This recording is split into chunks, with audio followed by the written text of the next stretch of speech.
ஒருமுறை பழனியில சாதுசாமின்ற ஒரு பெரிய முருக பக்தர் இருந்திருக்காரு. இவரு தினமும் பழனி மலைக்கு ஏறி முருகப்பெருமானை தரிசிச்சுட்டு மலையை விட்டு கீழே இறங்கும் போது அழுவாராம். இத பத்தி ஒரு நாள் மக்கள் கேட்டதுக்கு, இனி முருகனை நாளைக்கு தான் பார்க்க முடியும், அதுக்காக நாளைக்கு வரைக்கும் நான் காத்து இருக்கணும்னு சொல்லுவாராம். அந்த அளவுக்கு ஒரு தீவிர முருக பக்தராக இவர் இருந்திருக்காரு. இப்படி இவரை பத்தி கேள்விப்பட்ட ஒரு பெரிய பணக்காரரும் பழனி மலையின் நிர்வாகியுமான முருகேச முதலியார்ன்றவர் இந்த சாது சாமி கிட்ட வந்து, ஐயா, என்கிட்ட எல்லா செல்வமுமே இருக்கு, ஆனா பல வருஷம் ஆகியும் குழந்தை இல்லைன்னு அழுது குறைய சொல்றாரு. இதை கேட்ட அந்த சாது சாமி, நீ இந்த மலையை பிரமிக்கிற அளவுக்கு என் அப்பன் முருகனுக்கு பால் அபிஷேகம் செய்யன்னு சொல்லியிருக்காரு. இதை கேட்ட முருகேச முதலியார் கொஞ்சம் கூட யோசிக்காம பல ஊர்கள்ல இருந்து பாலை வர வைத்து முருகனுக்கு பிரம்மாண்டமாக அந்த ஒரு மலையை பிரமிக்கிற அளவுக்கு பால் அபிஷேகம் பண்ணிருக்காரு.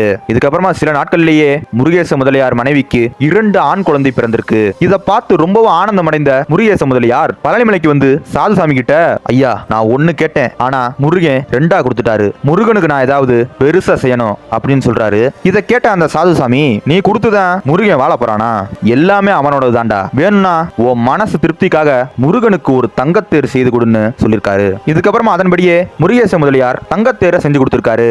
அந்த ஒரு தங்கத்தேர் தான் இன்னைக்கும் பழனி மலையில பவனி வந்து கொண்டிருக்கு. இன்னைக்கும் கூட குழந்தை இல்லாதவங்க பழனி முருகனை நினைச்சு இந்த ஒரு தங்கத்தேரை இழுப்பது மூலமாக குழந்தை வரம் கிடைக்கும் என்பது நம்பிக்கை.